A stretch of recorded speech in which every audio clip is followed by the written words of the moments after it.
Well, I met the Prince of Spain at one of these fancy fundraisers. And after I met the Prince of Spain, I was like partying and everything, and I met his bodyguard out in the lobby.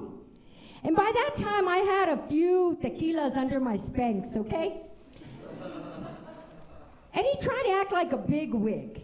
And he's like, yes, I'm the prince's bodyguard. I'm from Madrid. And I'm so drunk, I'm like, Madrid? You mean that little hippie town over the mountain? And he looked at me like, man, this girl must have the brain the size of a piñón. And then I remembered my mom's word. You know, when you dream, dream big. And I thought, I'm a sophisticated woman. I'm educated. I have a spa pass, a subscription to TV Guide, and I cut my own hair. You like? Yeah. Thank you. Yes, I'm an educated woman. Actually, I do have a diploma from Harvard University hanging on my wall. Can you believe that? Yeah, thank you. I know it's just, you can't believe it. Yeah, I got it hanging on my wall. I swiped it off my gynecologist wall. With my feet. I thought this was a clean show. I said edgy, all right? So here I am talking to the prince's bodyguard, and I elbow him. I'm like, why don't you set me up with the prince? And he looked down on me, and he says, he likes blondes. Well, suddenly Rosa Rita kicked in, and she goes, oh, no, you didn't. I'm like, I don't know where that even came from. Oh, no, you didn't. And I said, oh, so he doesn't like brunettes? Well, I don't date guys named Felipe. I got a dog named Felipe. Felipe sounds like something in Spanish your grandma would tell your grandpa on the way home from work. Be sure to Felipe up the car with gas on the way home, okay? Well, I'm a dog lover. Any dog lovers here? I love dogs. I'm sort of a dog hoarder. I mean, you could hoard like paper bags, you know, knick-knack, paddywhacks, but no, I chose to, and I'll tell you why I hoard dogs. Because I used to be married.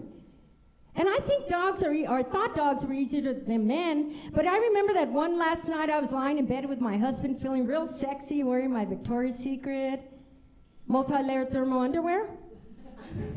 And he was begging me to make it a night he could remember, so I did. Yeah, I jumped out of bed and took the house, car, and kids. Thanks, I wrote that joke. I like how half the room left. Mariana, hey, let's go party up at the bar. Forget Goldie. I got my pay, I'm out of here, you know. But yeah, I used to be married, and I love having dogs, but sometimes I think that there's a message out in the dog world that I'm a hoarder, because every time I see a little stray dog, I run toward it, it looks at me and runs away. It says, I'd rather like lick the grease off a McDonald's package in the alley than go hang with her and her 6 dogs on one chew toy, okay? And it seems like with 6 rescue dogs, all day long I'm picking up doggy dishes, doggy toys, putting food down twice a day.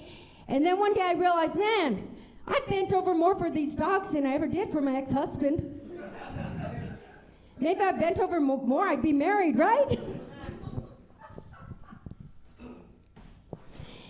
And it's a dog's world. See, I'm the kind of person that my car breaks down once I'm out of the city limits. I mean, I'll buy a car if the horn works, okay? That's how much I know about cars. So I was coming back from Ruidoso, and my car broke down. And this was before I didn't have a cell phone, because I'm more like some of these people refuse to get one. You know, we don't need one, but eventually you have to give into it. So I'm in the middle of the desert with a red Camaro with, 3 dogs and a bike on the back. I'm stuck with a blown radiator between a rattlesnake and a dumpster, okay? No phone. Suddenly a van filled with men was pulling up. I'm alone in the desert. Okay, did I say that like 10 times? Because that's how startling it was. I said, oh my God, what did I get myself into? And then when they pulled over, I borrowed their phone and looked around the van, and I realized they're all gay! I'm like, oh, Santa Maria, thank you so Oh, my.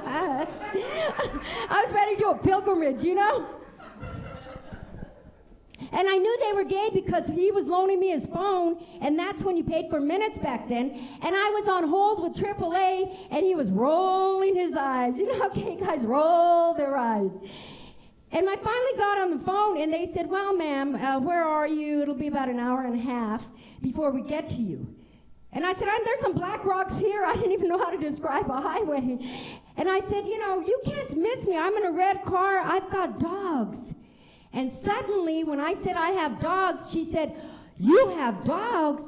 Now it's an emergency. And I said, are you serious? I looked up to the sky like I saw a UFO. I couldn't believe a dog's life was more important than my life.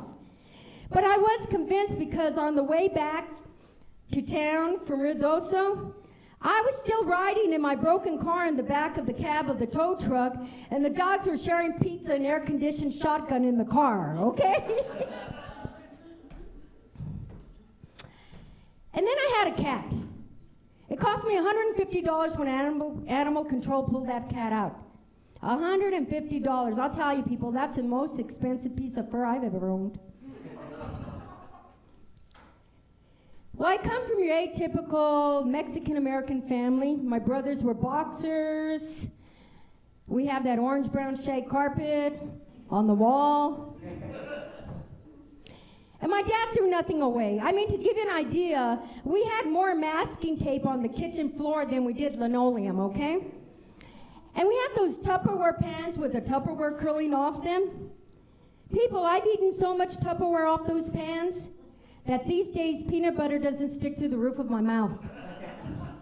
And the Spanish arts just roll off my tongue. And my dad saved a lot of money. He made me a baton. I wanted to be a majorette. He made me a baton because he was a machinist out of pure steel. Now, if anybody knows what a baton should be made out of, it's a light aluminum metal with two plastic rubber ends, right? Well, here I'm trying to twirl a baton made out of steel. I look like an abused child, right? When I threw that baton up, the whole football team would run away.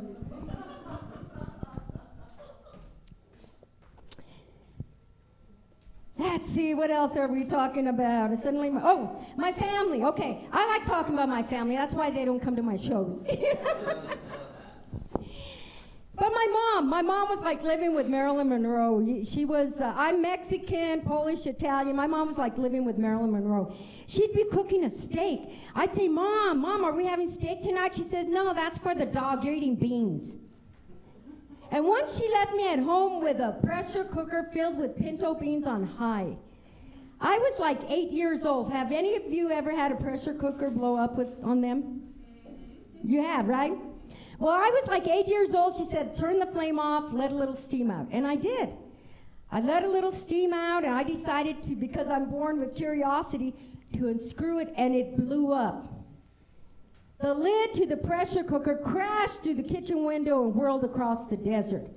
I had beans stuck in my eyelids. I had beans in my hair. I had beans in my ears. I had beans between my toes. I'll tell you, people, that was the first and last time you could have officially ever called me a beaner, okay? And we never found that pressure cooker lid. And that was the exact same day they thought they saw a UFO down in Roswell.